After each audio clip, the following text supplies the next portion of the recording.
Hey there. Welcome to Dark Lullabies. How was your day? I'm so glad you're here, and I really hope I can help you relax and find some peace tonight. Before we start, make sure to like and subscribe to the channel and leave a comment with where you're from and what time you're watching. That way, YouTube will keep showing you stories just like this one. Okay, let's get started with the first story. Story 1. I was 24 the last time I went deep into the Appalachian Mountains, and if I'm being honest, that trip is probably the reason I've never gone back. My cousin Luke and I grew up in West Virginia, always talking about really camping in the backcountry one day, far from the RV parks and noisy families with Bluetooth speakers. Luke was the outdoors guy, the one who did all the scout stuff, the one everyone called when they needed a knot tied or a fire started in the rain. I was the city-leaning cousin, happy to go along as he handled the serious parts. That fall, both of us were in that weird early 20s limbo, where you're technically an adult but you still feel like you're play acting. I had a job that gave me random weekdays off. Luke worked a rotating shift at the plant, and we realized we had the same 3 days free. He called me and said, "Head, found a spot Head been wanting to try.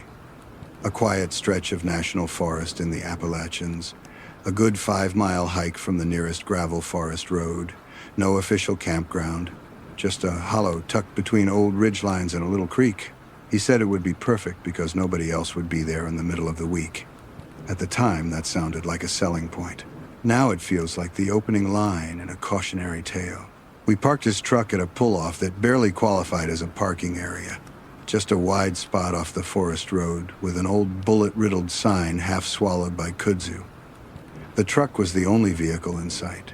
The air had that cool, damp Appalachian smell, leaf rot, moss, creek water, and everything was so green it almost felt fake.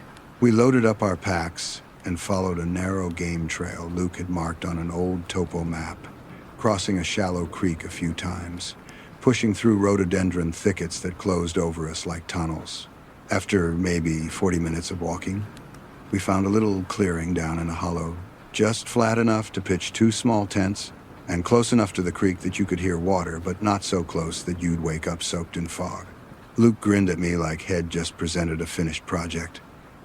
I remember thinking how quiet it was. No highway hum, no distant dogs, nothing but the creek and the occasional crow.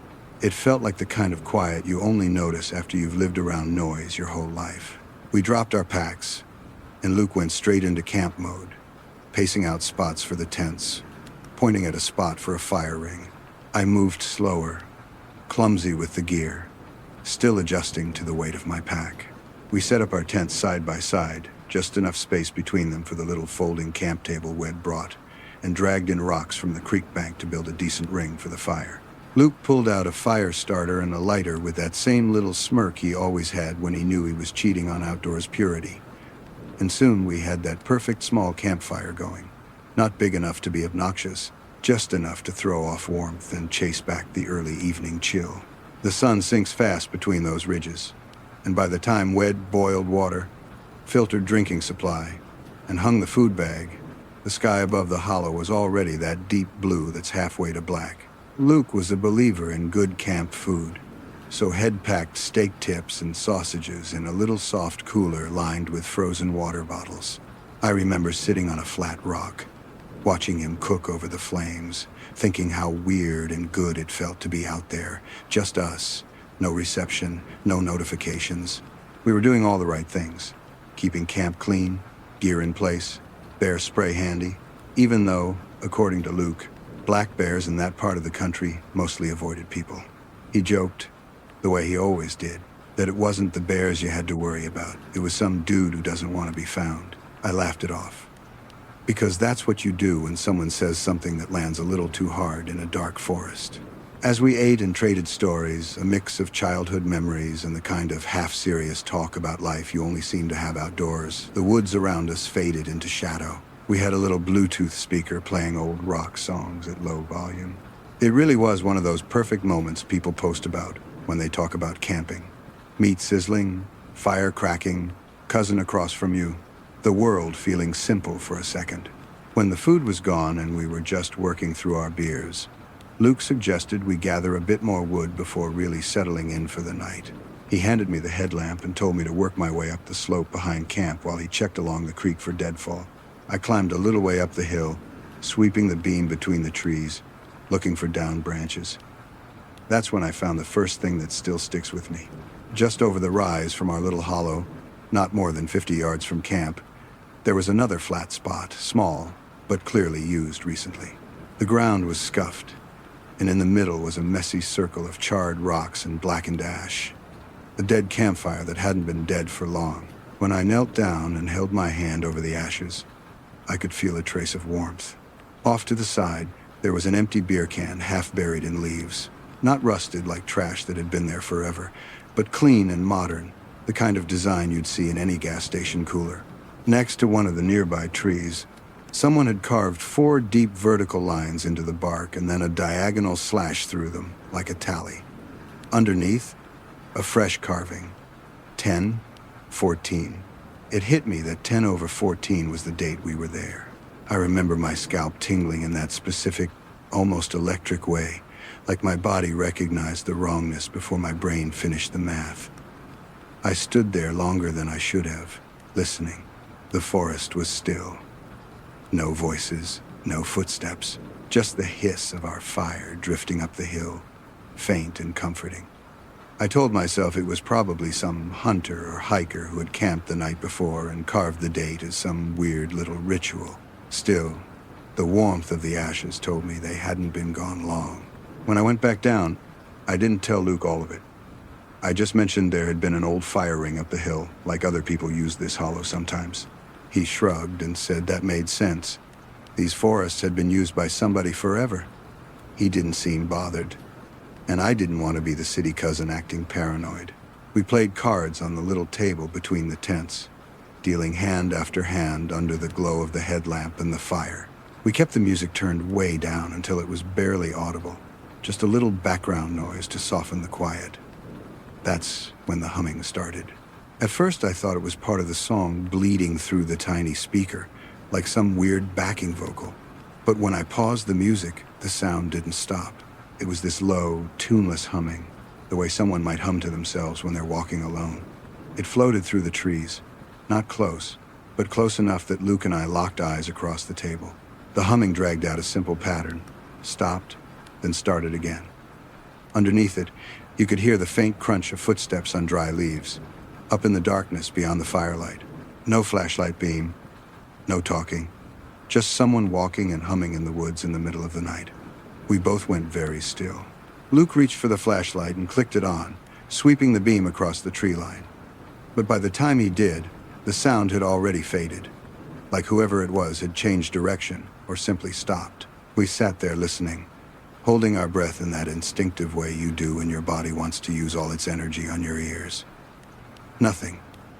No humming, no footsteps, no snapping branches. The fire popped and hissed. The creek kept moving, and the forest, at least on the surface, went back to normal. I told Luke maybe it was someone passing through on the trail above. Maybe a local hunter heading back to his truck late. He nodded, but didn't say much. He went quieter than I'd ever seen him on a trip. We turned the music off completely after that. If you've never been deep in those mountains at night with no road noise, it's hard to explain how far sound travels and how close everything feels. Even a single twig snapping can feel like it's happening right next to your ear. We tried to get back into our card game, but our eyes kept wandering to the darkness. The fire burned down into coals, and the glow shrank until it was more ember than flame.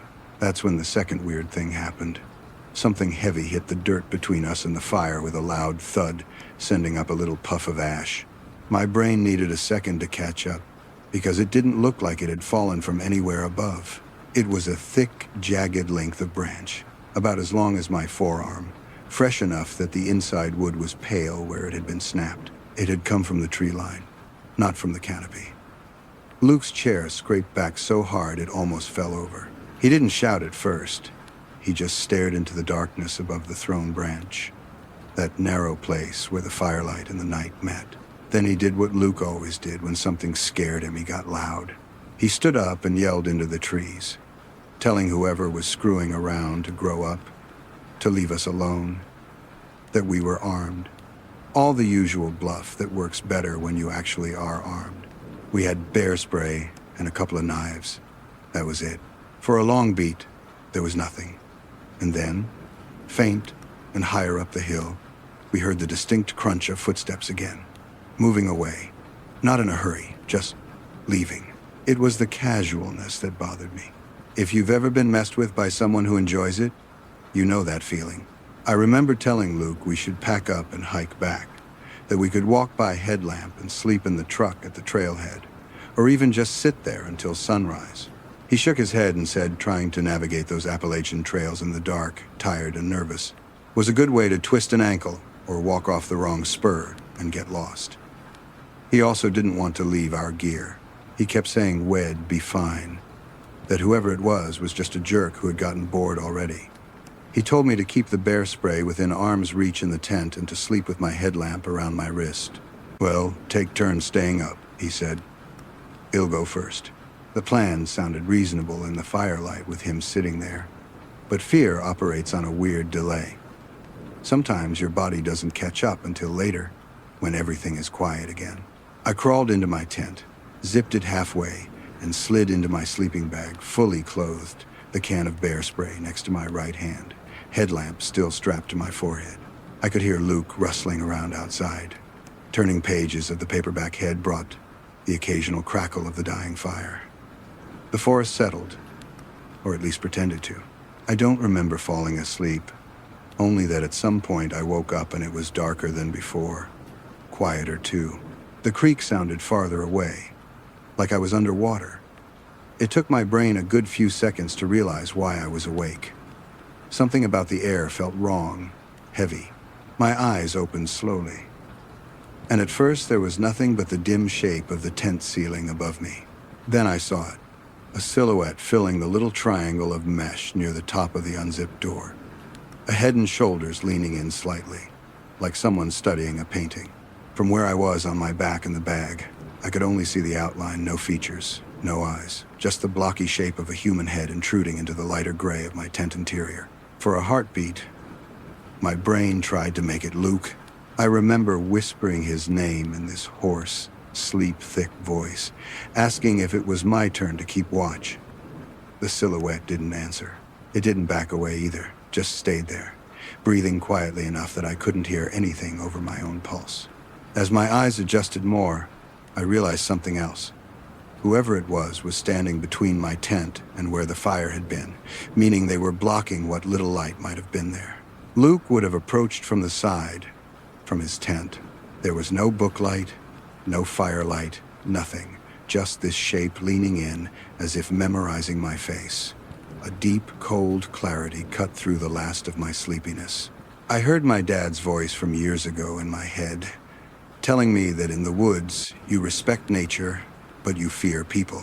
Before fear could lock me up completely, there was a fast, almost annoyed sound of the zipper being yanked shut from the outside, the silhouette disappearing as the flap fell. Then I heard the soft thud of footsteps in the leaves, moving away from the front of my tent. That little scraping rhythm of boots on dirt is burned into my memory. I don't know how long I lay still, holding my breath, telling myself not to move, counting my own heartbeats.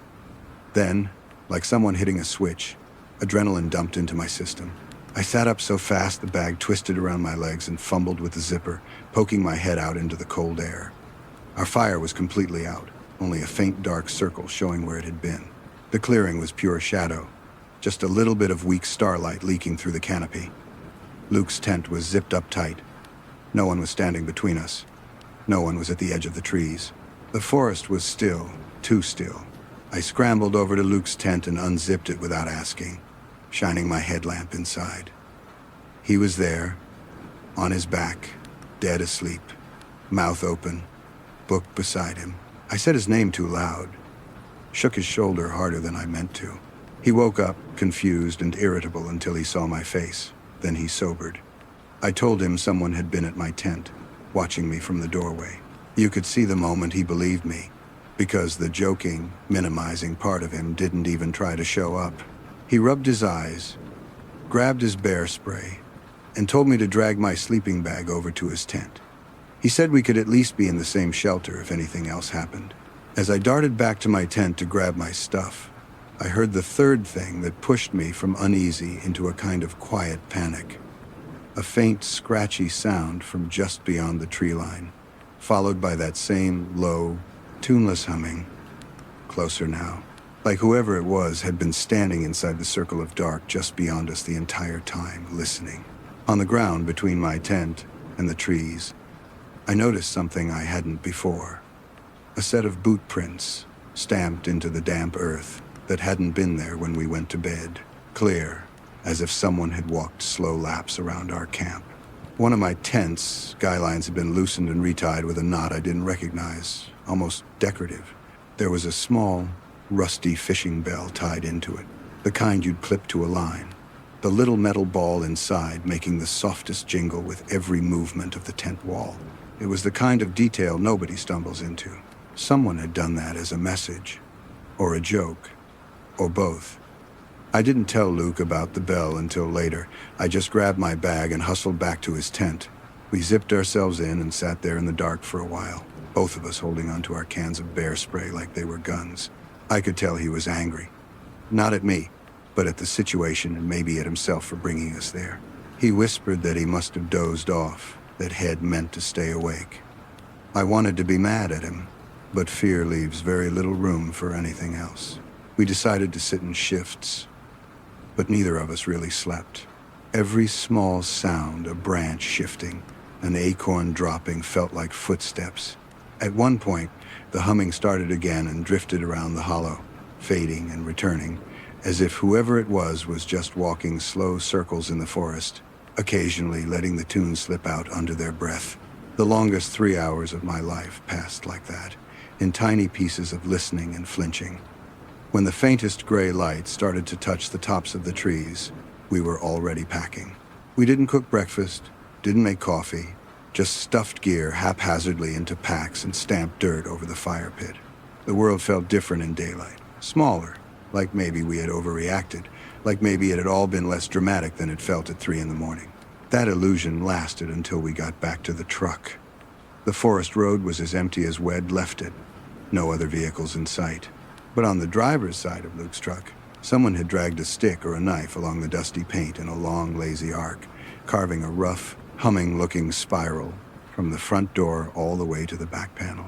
On the glass of the driver's window, there was a greasy, partial handprint, like someone had leaned in to peek at whatever was inside. No smashed windows, no slashed tires, nothing stolen. Just the mark, the print, and the knowledge that whoever had been in that hollow with us knew what we drove, where Wed parked, and had been close enough to touch the only way out of there. On the way back down the mountain, Luke kept glancing in the rearview mirror, looking for a black truck or a beat-up sedan or I don't know what. I stared out the window and watched the trees slide by, feeling this mix of anger, sadness, and a very specific grief for the version of myself that had been excited about those woods.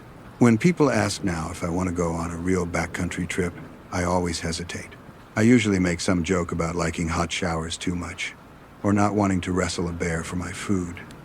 The truth is, it's not the animals that bother me. It's the idea of someone out there who enjoys walking circles around a stranger's camp in the dark, humming to themselves, watching through tent walls, leaving little bells and carved dates and handprints on windows, and then disappearing back into the timber like nothing happened. Maybe they were a local messing with outsiders. Maybe something darker. Ill, probably never know. But every time I see a video of someone camping alone in the mountains and laughing about creepy sounds in the woods, part of me wants to ask them if they'd still laugh after waking up with a stranger's shadow leaning over them. If you've ever had something or someone scare you out of a place you used to love, I'd honestly like to hear it. Drop your story in the comments. Because sometimes I still wonder if leaving those mountains behind was the smart move, or if I let one humming stranger take more from me than he should have. Story 2. I was 23. The winter I went to my dad's cabin in the Appalachians. And sometimes I think that trip did more to change how I see the world than his death did. He'd always said the same thing whenever I was scared of anything growing up. Dark rooms, ghost stories.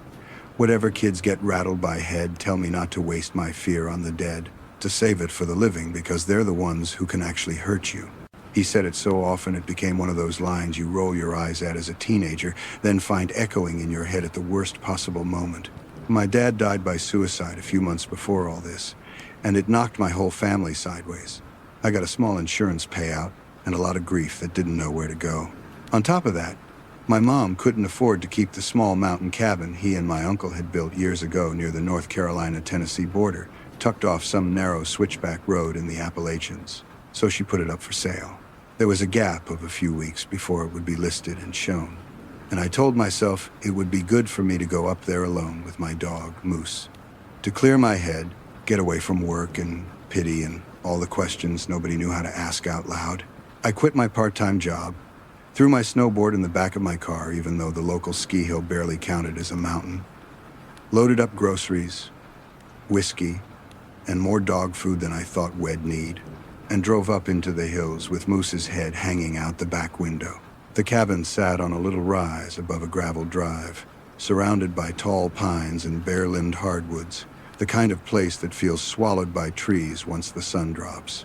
It was 2 stories, simple and solid. Living room and tiny kitchen downstairs, 2 small bedrooms upstairs, with a narrow balcony off the bigger bedroom that looked down the slope toward the valley. There were other cabins in the area, but they were spaced out along the road, tucked behind their own driveways. You could see one roofline through the trees if you squinted, but that was it. When I pulled in that first afternoon, there were no other cars on the road, no lights in the neighboring places, just the crunch of my tires on gravel and Moose's nails ticking excitedly across the porch when I let him out. The first 2 days bled together in a good way. I took Moose on long walks down the fire road that disappeared into the woods, let him bound through the patches of snow that hadn't melted in the shade, and drove out one afternoon to ride the small, icy slopes at the local resort. Evenings were slow and simple. Cheap beer, my dad's old DVDs, music low on the little Bluetooth speaker, Moose asleep at my feet while the space heater hummed. There was something comforting about being in a place my dad had actually built with his hands, about being able to touch the same banister head sanded, sit in the dented leather chair, head fallen asleep in 100 times. I felt close to him there in a way I couldn't feel in our house back in town, where his absence was mostly paperwork and closed doors. The 3rd day, the weather turned. A gray sky settled over the ridge and started lightly spitting snow. Not enough to be dramatic, just enough to coat the ground in a thin, fresh layer. That was the day the cabin stopped feeling like a refuge and started feeling like a stage. Around midday, I took Moose out behind the house to let him run, and while he sniffed around with more focus than usual, I noticed the first thing that made my stomach tighten: clear, distinct footprints in the dusting of snow, circling the cabin. They weren't mine. I'd only walked from the car to the porch that morning, and they weren't the broad, messy marks Moose leaves. These were boot prints, a single set coming from the tree line behind the cabin, looping wide under the downstairs windows, pausing by the propane tank, then disappearing back into the woods where the snow thinned under the pines. The spacing of the steps was wide, the stride of someone tall who wasn't in a hurry. I knelt to look closer, half hoping they belonged to some old hunter who'd just cut around my place. But they never deviated toward the road.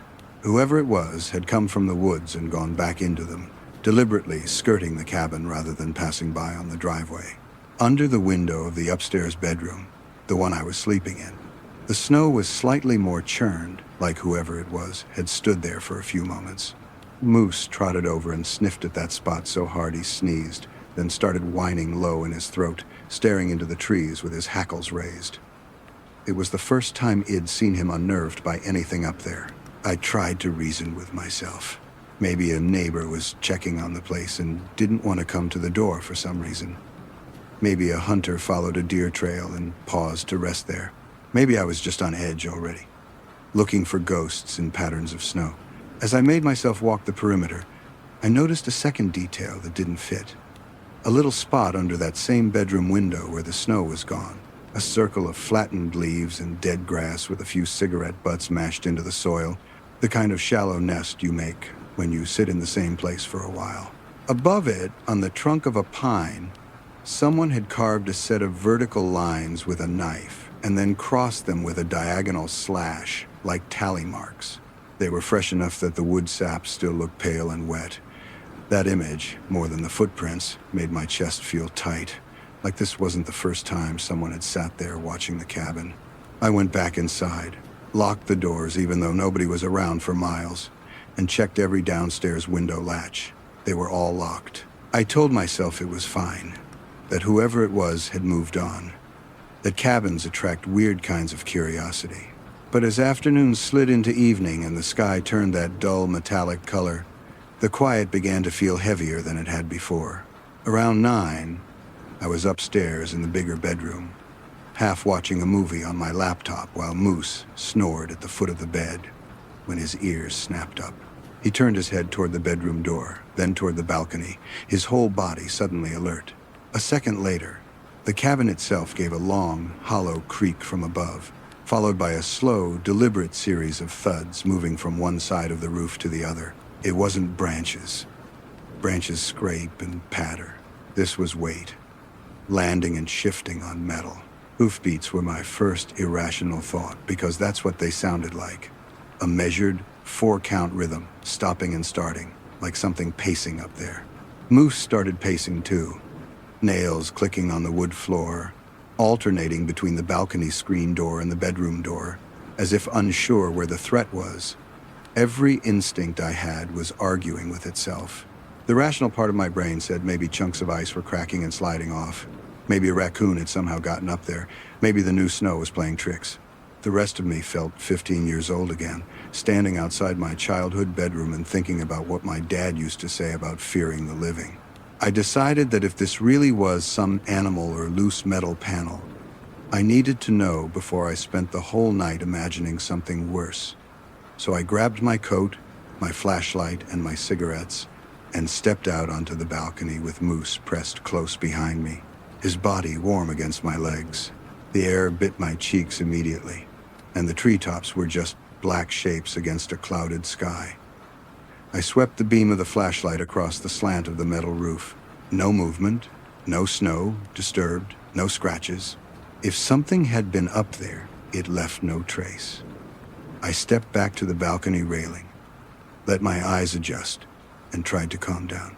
I lit a cigarette and blew the smoke out slowly, watching it drift between the branches. That was when I saw it. Or him, or whatever my brain still refuses to solidly define. Down the slope from the cabin, about 20 feet from the balcony, there was a tree just a little taller than the roofline, its branches forming this crooked ladder up into the dark. Wedged between 2 thick branches was a figure, a man, crouched low, arms extended above his head to grip the bough above him. He looked impossibly tall and narrow, all length and angles, his clothes so pale against the darkness that for a second I thought he was shirtless.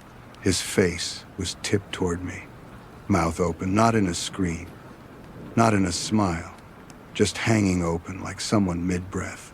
It was the posture of someone who had been perfectly still for a long time and hadn't realized they'd been seen yet. My body chilled from the inside out. Moose saw him too. He rose onto his toes and started that low, rising growl. He'd only ever heard once before, at a stranger who would walk too close to me on a night run. The figure stayed motionless, clinging to the tree in that animal-like squat that made him look wrong, but not impossible. A trespasser, a squatter, some guy who'd been using the cabin when it was empty. That explanation flickered through my head, made everything much worse and somehow more real. I did not shine the light at him. I don't know why. Some thin, animal instinct in me insisted that if I made it clear I saw him, something would snap, and whatever game he was playing would become something else. Instead, I backed slowly toward the bedroom door, practically dragging Moose. Inside, I locked the balcony door, then finally swung the flashlight beam back toward the tree through the glass. Nothing. Just branches and snow and the empty space where my memory insisted someone had been. I shut the curtains like a child afraid of monsters and leaned my back against the wall, listening. For a long time, all I could hear was Moose's breathing in my own heart.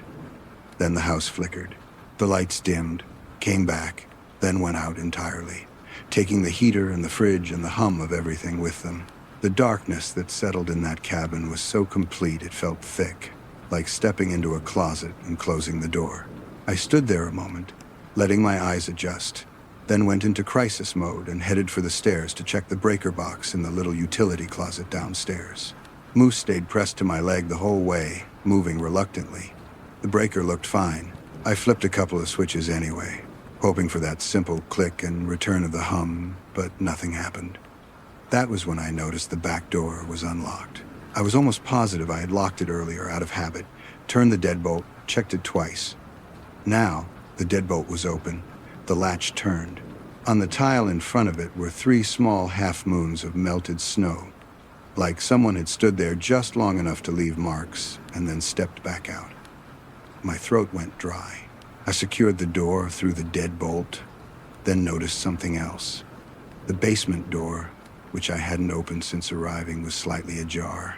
The cabin basement was basically a low, unfinished storage space under the main floor, accessible from inside via a narrow door and outside from a warped bulkhead. That inside door had been closed and latched. I remembered pushing a box of old magazines against it as an improvised doorstop. The box was tipped, and the door was cracked a few inches. There was a faint smell drifting up from the gap smoke. Stale sweat, something metallic underneath. Against every instinct I had, I grabbed a heavy wrench from the kitchen drawer and eased the door open with my foot, shining the flashlight down the stairs. The beam caught a small, ugly tableau. An old mattress dragged into the middle of the concrete floor. A dirty blanket balled at one end. 2 empty cans on the floor beside it. 1 cheap beer, 1 canned soup with the lid peeled jaggedly back. My dad didn't stock that brand of anything. In one corner, someone had tacked up 3 torn Polaroids on a wooden beam, pinning them with rusty nails. Even from the top of the stairs, I could see they were photos of the cabin taken from the trees. One of the front porch, one of the living room window glowing at night, and one of the upstairs balcony with a figure standing on it. Too blurry to make out a face, but easily my dad's height and build. Except the photos were old enough that the color had shifted, the whites gone yellow, the edges curled. Someone had been using this basement as a crash spot for a while, watching whoever came and went long before I ever showed up. A squatter, or several of them, living under my dad's cabin like ghosts with human appetites. I backed away slowly, shut the door, and shoved the box of magazines back against it like that would actually keep anyone out. The power came back a few minutes later on its own, making me jump at the sudden whir of the fridge. I didn't go back downstairs that night. I locked every door, checked the windows again, then sat on the edge of the bed with Moose leaning against my leg, trying to decide if I was overreacting or underselling something genuinely dangerous. Eventually, exhaustion won out over anxiety. I lay down, fully dressed, one hand on Moose's collar and the other near the flashlight. I must have drifted off, because the next thing I remember is waking to a sound that still makes my skin crawl when I think about it. A soft, steady tapping at the glass of the balcony door. Not frantic, not random, just this gentle tick, tick, tick, like someone tapping a coin or a ring or a fingernail on the glass, testing it, waiting. Moose was rigid beside me, growling under his breath, but he wouldn't go near the door. He just stared at it as if willing it to disappear. The tapping went on long enough that it stopped feeling like a noise and started feeling like a question. In the dark, with the curtains drawn, it really did feel like the cabin itself was holding its breath, waiting to see what I'd do. I didn't move. I didn't answer it. I lay there and thought about my dad's voice, telling me not to fear ghosts, and tried to picture the man from the tree standing out there on the balcony 2 stories up, his long fingers resting lightly against the glass. At some point, still listening, I fell asleep again, or my brain checked out in self-defense. When I woke up, the sky outside was a flat, merciful gray, the kind of weak morning light that makes everything less mystical and more mundane. My first thought was that Id dreamed the tapping. My second was that Moose was already up, pacing by the door, nails clicking an anxious rhythm. That alone made me move. In daylight, it's easier to make yourself go through motions. I opened the curtains with a flashlight in my hand, even though I didn't need it. There was nothing on the other side of the glass except my own reflection and the trees beyond. I stepped out onto the balcony, heart hammering, and looked down at the ground below. In the thin snow directly beneath the balcony, half covered by fallen needles, was a crude lean-to shape made of cut branches and scrap lumber, leaned up against the trunks like someone had started to assemble a makeshift ladder or platform and then abandoned it. The boards were weathered but not rotten. Next to it lay the cabin's upstairs window screen, bent at one corner, the metal mesh torn slightly near the latch point. The screws that had held it in place were scattered in the snow like teeth. Whoever had been up there had tried to break in quietly and stopped for reasons I didn't know and still don't want to think too hard about. I packed that morning in a kind of focused panic, shoving clothes into my duffel, emptying the fridge into a trash bag, double-checking that Moose's leash and bowl were in the car. Before I left, I went back into the basement one last time with the intention of taking those Polaroids down and bringing them to my mom or the realtor as proof that someone had been using the cabin. They were gone. The mattress was still there, the cans, the blanket, but the photos had been neatly removed, the nails pried from the beam. The only thing left in their place was a fresh scrape on the wood where someone's knife blade had slipped. On the way down the mountain, my phone finally picked up enough signal to buzz itself back to life with all the messages it missed. My mom texted to ask how it was going, if the cabin felt comforting or sad. I stared at that for a long time before telling her it was both, and that I wasn't going to stay the whole time after all. I never went back, not even one last time before the place sold. Some other family owns it now. Some other person has their pictures on the walls where my dad sat for years. Sometimes I think about them, about kids running up and down those stairs, about somebody else standing on that balcony at night without realizing how many times they've already been photographed from the trees. We like to talk about haunted houses, as if the haunting is about ghosts and chains and cold spots. But what really gets under your skin is the idea that someone with a heartbeat and a hunger might be using your life as entertainment, watching you move around a space you think is yours. I still believe my dad was right. The living are what you should fear. If you've ever had a moment where a place you loved suddenly felt wrong, like you weren't alone anymore, and maybe hadn't been for a while, I'd honestly like to hear it. Drop it in the comments, because sometimes it feels less crazy to know other people have had that same realization that it isn't always the dead that make a place feel haunted. Story 3. I was living outside a small town in eastern Kentucky when I almost walked straight into the stupidest trap of my life. And if I'm honest, I still think about how close I came whenever I pull into a dark parking lot. Money was tight back then, but I'd finally saved up enough to upgrade my phone. And instead of going through a carrier, I spent a few nights scrolling through Marketplace and local buy and sell groups. That's how I found it. A brand new boxed phone. Last year's model, but still way better than the one I was using. Listed for a price that felt just low enough to be a deal and just high enough to seem legitimate. The ad was bare bones, factory sealed, carrier unlocked, cash only with a couple of clear photos of the box on a kitchen table. The seller's name on Facebook was Evan Marsh, and his profile was one of those half-complete ones. A few public posts about trucks and ball games, a profile pic of a guy in sunglasses, just enough to look real if you didn't stare at it too long. We messaged back and forth, and he answered all the right questions. He even sent a little video of the box, turning it over in his hands to show the seal was unbroken. When I asked where he wanted to meet, he suggested the parking lot of a sheriff's substation about an hour away, up in the mountains between our counties. It was late fall, early dark season in the Appalachians, and it would mean driving winding roads I didn't know well at night.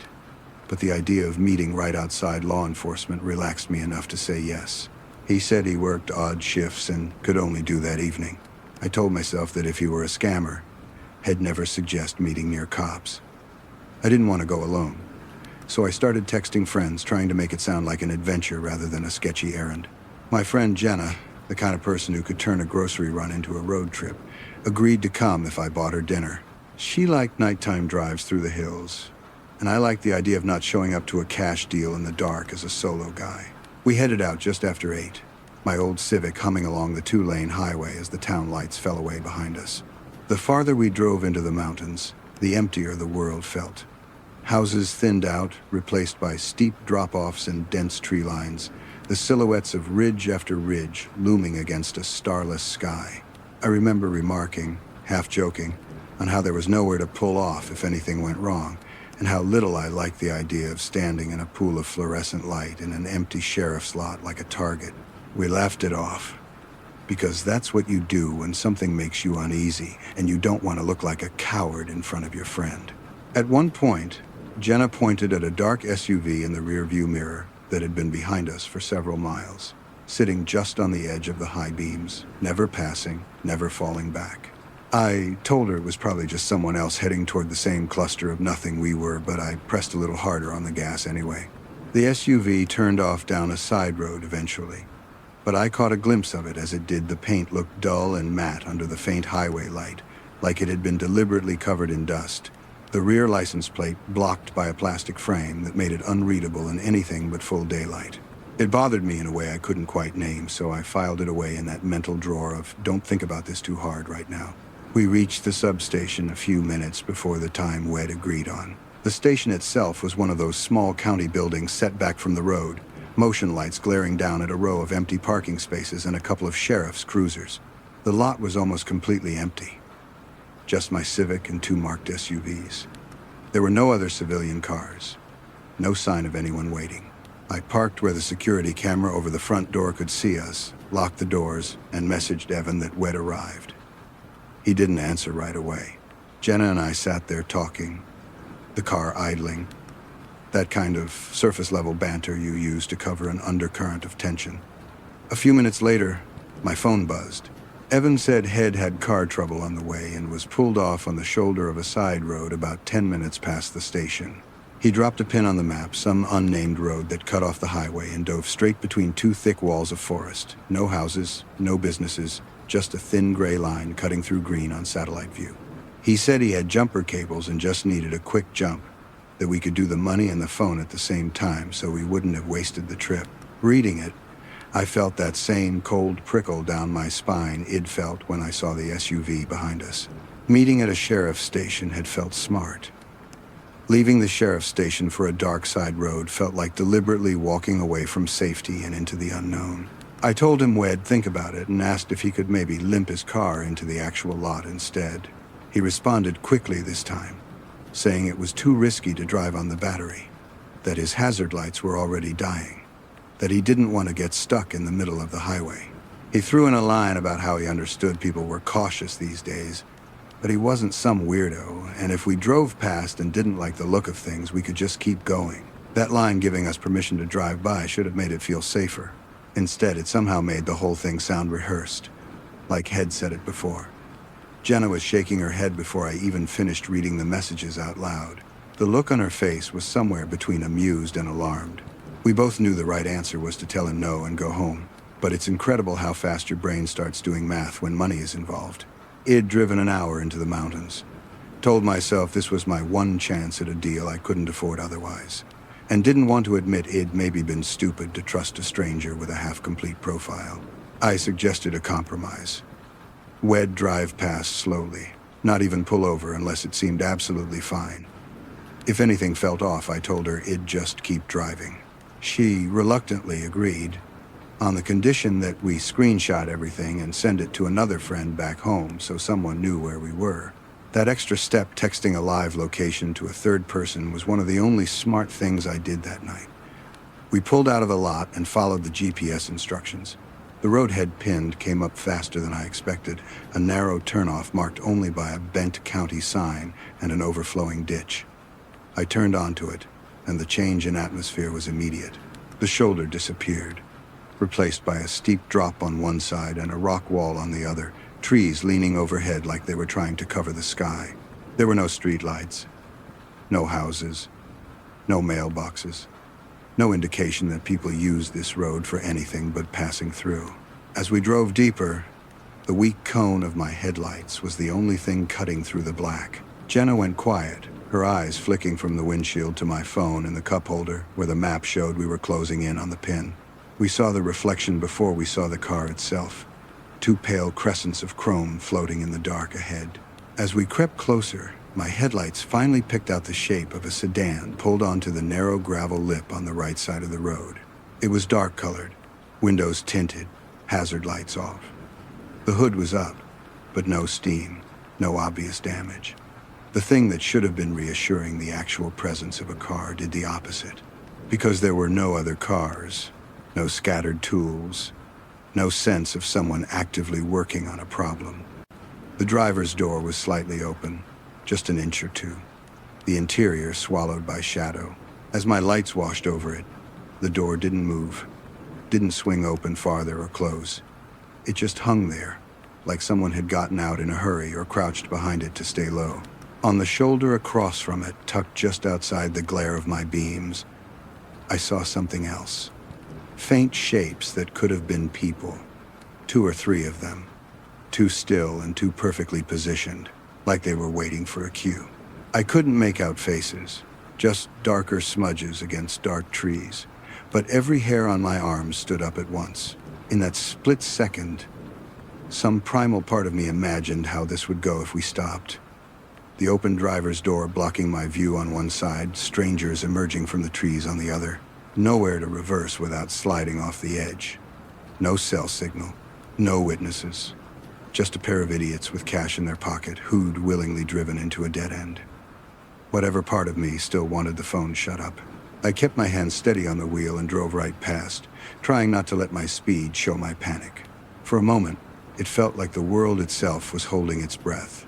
I waited for someone to step out and wave us down, to shout, to flash a light. Nothing happened. The figures in the trees didn't move. The half-open door stayed at the same strange angle.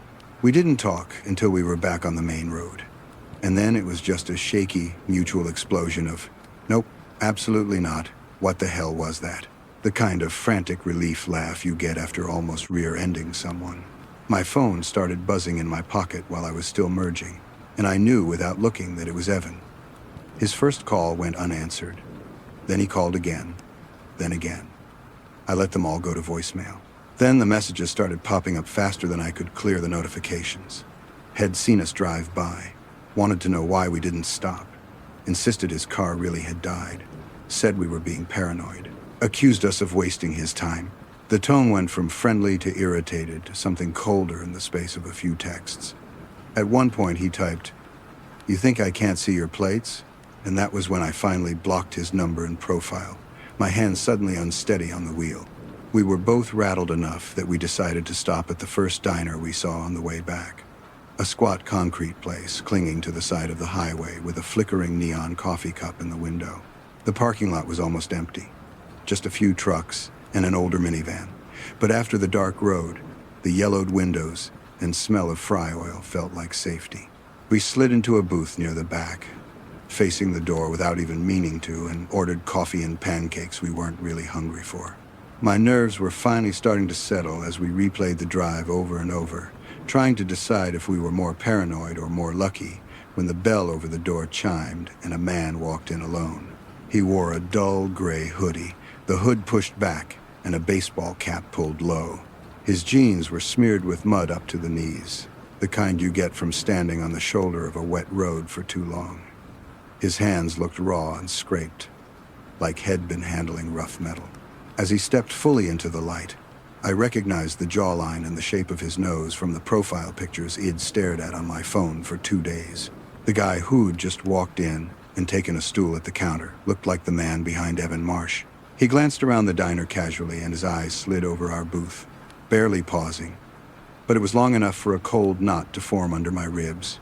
He ordered coffee in a voice I recognized from the voicemails he'd left before I blocked him. I felt pinned to my seat, caught between the urge to shrink down and the urge to stand up and leave.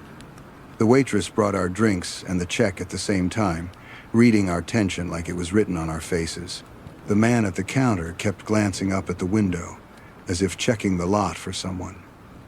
I wondered if he recognized my car out there among the trucks, if he'd been watching for it. There was a moment when his eyes flickered down toward us again, and his mouth twitched. Not quite a smile, not quite a frown, more like someone recognizing a near miss. I told Jenna we were leaving, my voice sounding oddly calm in my own ears, and we paid and walked out, trying to look like two people who'd simply finished a late-night meal and weren't aware of being studied. When we got to my car, we both saw it at the same time. The rear passenger side tire was slumped, half flat, the rubber sliced in a clean diagonal cut near the sidewall. Not a puncture from a nail or a slow leak, but a deliberate wound. There was a thin smear of mud on the paint above it, same color as the stuff on the man's jeans. For a second, I thought I might actually throw up. What got me wasn't just the tire, it was the timeline. The diner was nearly empty, and Wed'd been inside maybe 20 minutes. I hadn't noticed anyone come in after him. Hadn't heard a car leave. Somewhere between us sliding into the booth and him sitting at that counter, someone had walked out to the lot, knelt beside my car, and cut my tire without anyone saying a word. This time, instead of ignoring my fear, I listened to it. I called roadside assistance and, when they said it would be a long wait, texted the same friend Wed sent our location to earlier and asked him to stay on speaker while I changed to the spare under the weak diner lamplight. The whole time I worked, I could feel eyes on us, a phantom sensation that made me rush the job. At one point, I straightened to stretch my back and saw a dark SUV pulled off across the highway from the diner. Engine idling, lights off, silhouette barely visible between two trees. It was parked in the kind of way that didn't make sense for anything except watching. I didn't point it out to Jenna until we were already back on the highway, and that SUV had peeled off in the opposite direction, disappearing into the dark. We made it home, spare tire whining the whole way, and I've never arranged a cash meeting with a stranger off the internet again. I still think about how many ways that night could have gone wrong, if Wed stopped on that road, if I'd gone alone, if we hadn't noticed the tire until we were halfway down a steep grade. The really unsettling part isn't just that someone planned something ugly for two strangers with a pocket full of cash. It's how ordinary all the steps leading up to it felt. A marketplace listing, a video of a sealed box, a polite message about meeting at the sheriff's office.